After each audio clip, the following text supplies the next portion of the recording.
আজি মই তোমালোকৰ লগত lesson 3 from the diary of Anne Frank part 2ৰ ওপৰত আলোচনা কৰিব গৈ আছোঁ।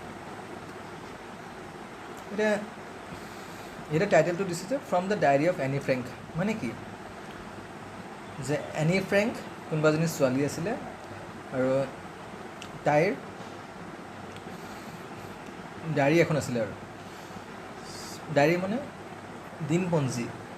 চ' সেই ডায়েৰীৰে তাৰে এটা খণ্ড ইয়াত আমি পঢ়িব পাই আছোঁ, আৰু বা কিছু খণ্ড ইয়াতে আমি পঢ়িব পাই আছোঁ।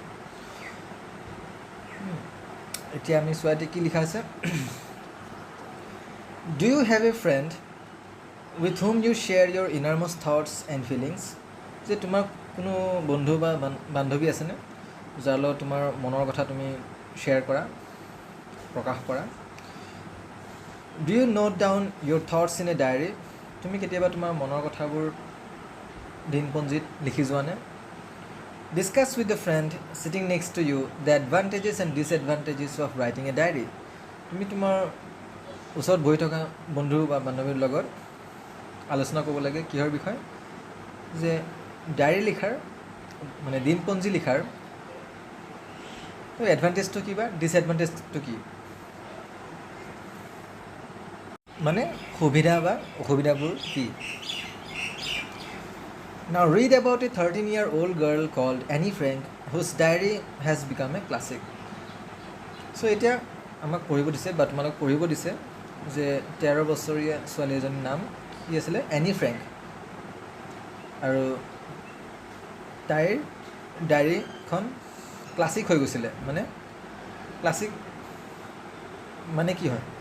এ useful piece of writing remaining popular over decades. মানে কিবা এটা বস্তু যেতিয়া লিখা হয় যোনটো মানে দশক ধৰি কেইবাটাও দশকলৈ সেইটো মানে জনপ্ৰিয় হৈ থাকে। আৰু এ 13-year-old girl in the Netherlands was given a diary for her birthday on June 12, 1942. মানে এজনী 13 বছৰীয়া ছোৱালীজনী ক'ৰ আছিলে? নেদাৰলেণ্ডৰ। নেদাৰলেণ্ড মানে ইউৰোপিয়ান কাণ্ট্ৰি, আৰু মানে ইউৰোপিয়ান দেশ হয়। তো তাৰ বাৰ্থডে আছিলে জুনৰ 12 তাৰিখে 1942 চনত। আৰু সেইদিনাখন তাইক মানে কি দিছিলে? বাৰ্থডেত ডায়েৰী এখন দিছিলে, আৰু মানে দিনপঞ্জী এখন দিছিলে। 2 days later she started writing her diary. তো দুদিন পিছত তাই ডায়েৰী লিখিব আৰম্ভ কৰিলে। আৰু The 13-year-old girl was Annie Frank. Born on June 12, 1929, she was the daughter of Otto H. Frank and her mother was Edith Frank. So এই 13 বছৰীয়া ছোৱালীজনীৰ নাম আছিলে এনি ফ্ৰেংক। তাইৰ জন্ম হৈছিলে 12 জুন 1929 চনত। আৰু তাইৰ দেউতাৰ নাম আৰু মাৰ নাম কি আছিলে? দেউতাৰ নাম আছিলে অটো এইচ ফ্ৰেংক আৰু মাৰ নাম আছিলে Edith Frank. The world would not have known her had her diary not been published after her death. So আমি কোনো তাৰ বিষয়ে গম নাপালোঁ হয় যদি তাৰ ডায়েৰীখন তাৰ মৃত্যুৰ পিছত প্ৰকাশ নাপালেহেঁতেন বা প্ৰকাশ কৰা নহ'লেহেঁতেন, তেতিয়া আমি কোনোৱে গম নাপালোঁ হয় তাৰ বিষয়ে। Any Frank died in a concentration camp in early March 1945. চ' তাইৰ ঢুকাইছিলে কনচেনট্ৰেশ্যন কেম্পত। মানে কনচেনট্ৰেশ্যন কেম্প মানে কি হয়? য'ত মানে ধৰা কিছুমান বন্দীও হৈ থাকে, কিছুমান ধৰা ক'ৰবাৰ পৰা বেলেগ ঠাইৰ পৰা তাতে আহি আশ্ৰয় লয়, বা কিছুমানৰ পলায়ো তাতে লুকায়ো থাকে। তো সেইবোৰে আৰু কনচেনট্ৰেশ্যন কেম্প বুলি কয়। আৰু চ' এনি ফ্ৰেংক 1945 চনৰ মাৰ্চ মাহৰ কোনোবা এটা তাৰিখত ঢুকাইছিলে। আৰু Her father, Otto Frank, was the sole member of the family who survived World War II. আৰু দ্বিতীয় বিশ্বযুদ্ধৰ পৰা সিহঁতৰ পৰিয়ালৰ অকল তাইৰ দেউতাই জীয়াই আছিলে আৰু বা বাচি আছিলে। আৰু okay, though she had started writing her diary in the summer of 1942, it was never with an intention of creating a record of her experiences during the World War. যদিও তাই ডায়েৰী লিখা আৰম্ভ কৰিছিলে 1942 চনৰ গৰমৰ টাইমত। তাই বিশ্বযুদ্ধ হৈ থকা সময়ত তাইৰ অনুভৱৰ ওপৰত লিখিম বুলি কেতিয়াও ডায়েৰী লিখা নাছিলে। তাই জাৰ্মান আৰ্মিসকলৰ পৰা পলাই কিনে মাটিৰ তলত এখন ঘৰত মানে আছিলে আৰু তাতে সময়টো কটাবৰ কাৰণে যাতে ভালকৈ সময়টো কটাব পাৰে তাৰ কাৰণে ডায়েৰী লিখিছিলে আৰু। Annie's voice has reached out across continents and generations, and her diary is one of the most important documents of the tragedies of the war. So ইয়াত কি কৈছে যে এনিৰ মাতটো বহুতো মহাদেশ বা বহুতো পিঢ়িলৈ তাৰ মাতটো শুনা পাইছে আৰু তাক কি ক'ব বিচাৰিছিলে আৰু। And her diary is one of the most important documents of the tragedies of the war. আৰু তাৰ ডায়েৰীখন এটা গুৰুত্বপূৰ্ণ নথিপত্ৰ হিচাপে আছিলে আৰু কিহৰ বিষয়, এই যোনটো বিশ্বযুদ্ধত যিবোৰ দুৰ্ভাগ্যজনক ঘটনাবোৰ হৈ গৈছিলে সেইবোৰৰ বিষয়ে তাৰ ডায়েৰীখনতে লিখা আছিলে আৰু। On Friday 12th June, I woke up at 6 o'clock and no wonder it was my birthday. But of course I was not allowed to get up at that hour, so I had to control my curiosity until a 6:45. So ইয়াত কৈছে 12 June শুক্ৰবাৰ আছিলে আৰু তাই ৰাতিপুৱা 6 বজাতে উঠিছিলে আৰু আচৰিত নাছিলে কাৰণ সিদিনাখন তাৰ বাৰ্থডে আছিলে আৰু জন্মদিন আছিলে। But of course I was not allowed to get up at that hour. কিন্তু সেই সময়ত তাইক মানে উঠিব দিয়া নাছিলে। So I had to control my curiosity until a 6:45.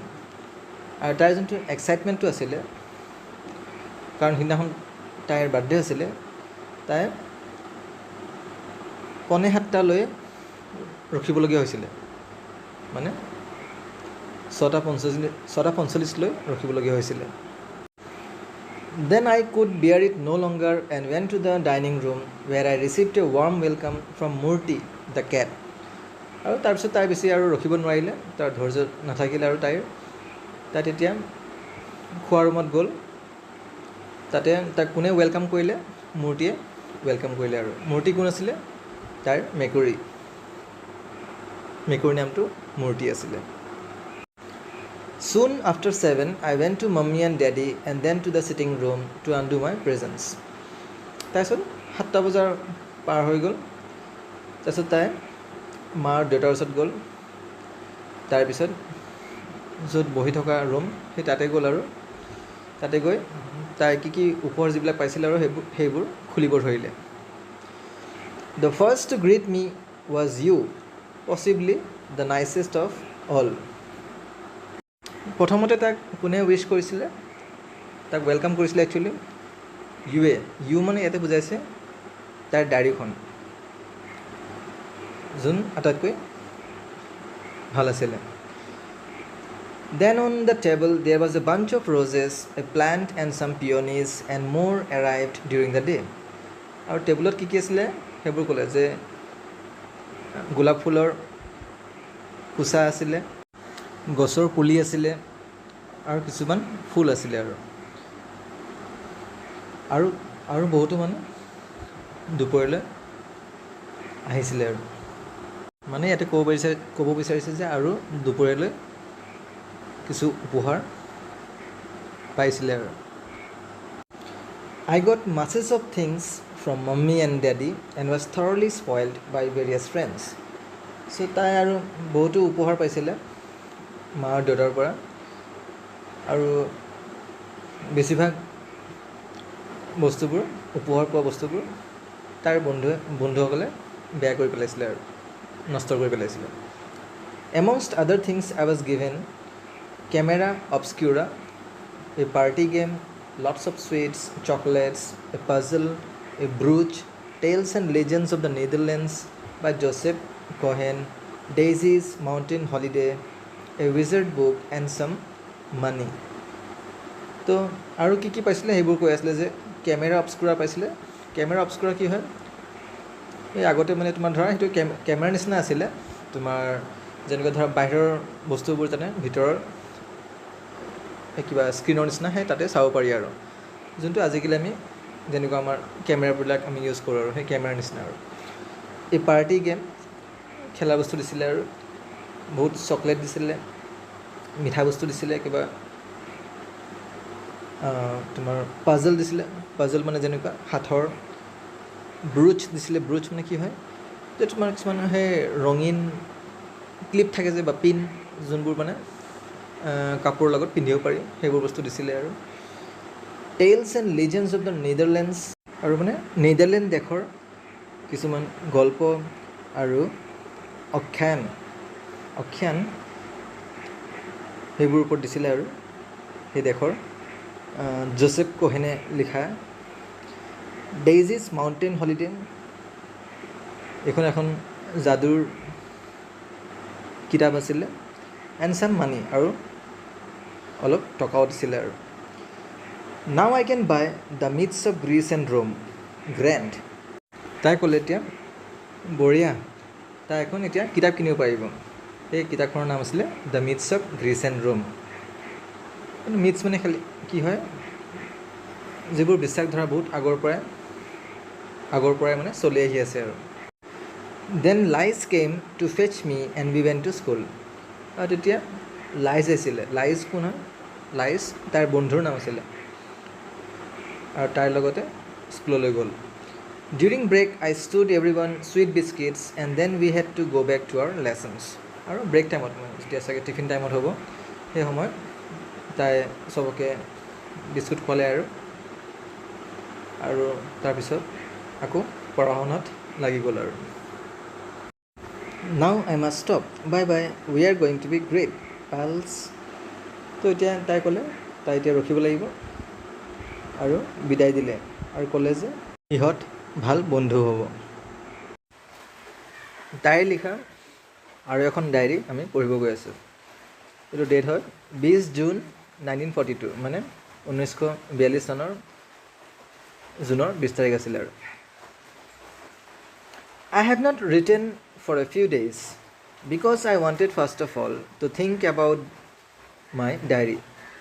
তাই কৈ আছে যে তাই কিছুদিনৰ কাৰণে একো লিখা নাছিলে, কাৰণ তাই আগতে তাৰ ডায়েৰী কথাখন ভাবিব বিচাৰিছিলে আৰু। It is an odd idea for someone like me to keep a diary, not only because I have never done so before, but because it seems to me that neither I, nor for that matter anyone else, will be interested in the unbosomings of a 13-year-old schoolgirl. ইয়াত ক'ব বিচাৰিছে যে মোৰ নিচিনা এজনীৰ diary ৰখাটো ধাৰণাটো অলপ বেলেগ যেন লাগে, আৰু এইটোৱে নহয় যে তাই আগতে কেতিয়াও লিখা নাই, কাৰণ তাই ভাবে যে তাৰ কাৰণে হওক বা তাইয়ে হওক বা আৰু কোনোবা বেলেগেই হওক, তাই যে কি কৈ আছে সেইবোৰত কোনোবাই মনোযোগ দিব বুলি ভাবে আৰু। এজনী 13 বছৰীয়া স্কুল যোৱা ছোৱালীৰ কথা কোনোবাই শুনিবনে বা মনোযোগ দিবনে, সেইটোৱে ভাবিছে আৰু। Still, what does that matter? I want to write, but more than that, I want to bring out all kinds of things that lie buried deep in my heart. যে সেইবোৰ একো মেটাৰ নকৰে, মই লিখিব বিচাৰোঁ, আৰু তাতকৈ বেছি মোৰ অন্তৰখনত যিবোৰ আছে চব মই উলিয়াব বিচাৰিছোঁ আৰু। There is a saying that paper is more patient than man. It came back to me on one of my slightly melancholy days while I sat chin in hand, feeling too bored and limp even to make up my mind whether to go out or to stay at home. তো ইয়াত কৈ আছে যে কথা আছে নহয় যে মানুহতকৈ বেছি ধৈৰ্য কাৰ আছে? কাগজৰ। আৰু এই কথাষাৰ বুজি পাইছিলে যেতিয়া তাইৰ কিছুমান বেয়া দিন আছিলে আৰু, মানে যেতিয়া তাই দুখ কৰি আছিলে আৰু। তাই তেতিয়া থুতৰিটো হাতত লৈ বহি আছিলে, আমনি লাগি আছিলে আৰু বাহিৰতে যাব নে ঘৰতে থাকিব সেইটোৱে ভাবিব পৰা নাছিলে আৰু Yes, there is no doubt that Pepper is patient, and as I don't intend to show this cardboard covered notebook bearing the proud name of diary to anyone unless I find a real friend, boy or girl, probably nobody cares. ইয়াতে তাই ক'ব বিচাৰিছিলে যে হয় পেপাৰৰ নিশ্চয় বহুত ধৈৰ্য আছে কিন্তু তাই আৰু তাইৰ ডাঠ কাগজেৰে ঢাকি থকা টোকা বহীখন যোনখনৰ নাম আছিলে ডায়েৰী কাকো দেখাব বিচৰা নাছিলে যেতিয়ালৈ তাই কোনোবা ভাল ফ্ৰেণ্ড নাপায় আৰু তাই ল'ৰাই হওক বা ছোৱালী হওক কেয়াৰ নকৰে আৰু And now I come to root of the matter, the reason for my starting a diary. It is that I have no such real friend. আৰু এতিয়া তাই ক'ব বিচাৰিছে যে মই এতিয়া মূল বিষয়লৈ আহিছোঁ যে এই মোৰ ডায়েৰীখন লিখাৰ মেইন কাৰণটো বা উদ্দেশ্যটো কি আছিলে যে তাইৰ একচুৱেলি কোনো সঁচা বন্ধু নাছিলেই আৰু বা ভাল বন্ধু তেনেকুৱা নাছিলেই আৰু হেন্স দিছ ডায়েৰী এইকাৰণে এই ডায়েৰীখন লিখা হৈছে আৰু In order to enhance in my mind's eye the picture of the friend for whom I have waited so long, I don't want to set down a series of bald facts in a diary like most people do, but I want this diary itself to be my friend and I shall call my friend Kitty. তাই ইয়াতে ক'ব বিচাৰিছে যে তাই যোনটো মনৰ ভাৱ আছিলে আৰু যোনটো বন্ধুৰ কাৰণে তাই ইমান দিন ৰখি আছিলে আৰু কোনটো সেই বুলি তাই সাধাৰণ বিষয়ে এই ডায়েৰীখনত লিখিব বিচৰা নাছিলে যিবোৰ ওপৰত বেছিভাগ মানুহে লিখে তাই এই ডায়েৰীখনে তাৰ বন্ধু বনাবৰ কাৰণে বিচাৰিছিলে আৰু যাতে তাই এই ডায়েৰীখনে বন্ধু হয় আৰু এই বন্ধুৰ নাম তাই কিটি ৰাখিছিলে আৰু ডায়েৰীখনক কিটি বুলি মাতিব আৰু No one will grasp what I am talking about if I begin my letters to Kitty just out of the blue. So albeit unwillingly, I will start by sketching in brief the story of my life. মই যদি এতিয়া অকল মোৰ সেই কিটিৰ বিষয়ে লিখি যাওঁ তেতিয়াহ'লে বহুতে বুজিয়ে নাপাব আৰু বা বেছিভাগে বুজিয়ে নাপাব বা হয়তো কোনেও বুজি নাপাব সেইকাৰণে মই যদিও মোৰ ইচ্ছা নাই তথাপিও মই নিজৰ জীৱনৰ কাহিনীৰ ওপৰতে লিখি যাম আৰু মোৰ জীৱন কাহিনীৰে মই আৰম্ভ কৰিম আৰু আজিলৈ আলোচনা ইয়াতে শেষ কৰিলোঁ ইয়াৰ পিছলৈ আমি এই পাঠখনৰ প্ৰশ্নোত্তৰবোৰ আলোচনা কৰিম